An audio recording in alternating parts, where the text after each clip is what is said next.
खासदार निलेश लंकेंचं पोलीस अधीक्षक कार्यालयासमोर आंदोलन सुरू आहे।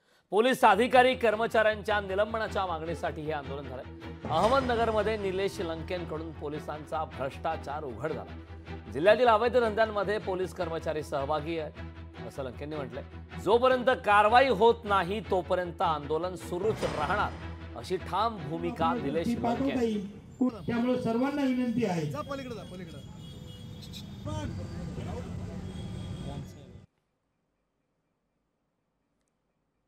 सगळ्यात जास्त अवैध धंद्यांनी या ठिकाणी धुमाकूळ घातला आणि ते अवैध धंदे पाठीशी घालणार जे पोलीस कर्मचारी पोलीस अधिकारी त्यांच्यावर कारवाई झाली पाहिजे। अवैध वाहतूक जड वाहतूक सुरक्षावाल्यांना त्रास दिला जातो।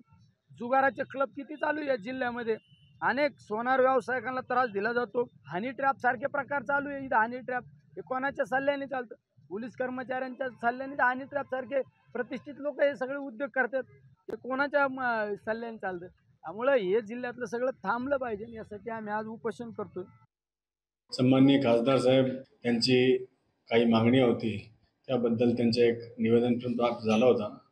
त्याच्यामध्ये काही मागण्या कर्मचाऱ्याची बदलीबाबत होती, लेकिन ते एक आपला प्रशासकीय बाब असून त्या कर्मचाऱ्याची बदली झालेली आहे आणि ते उरलेली जे आपली डिमांड्स आहे त्यांची, त्याच्यामध्ये जे काही आपले एलिगेशन त्यांनी लावलेले आहेत ते एलिगेशन्सबद्दल आपले जो अतिरिक्त पोलीस अधीक्षक अहमदनगर यांनी आपण चौकशी दिलेली आहे। एकदा ते चौकशी पूर्ण झाली, त्याच्यामध्ये काही तथ्य आढळून आले तर संबंधित जे लोक आहेत त्यांच्यावर कारवाई करण्यात येईल।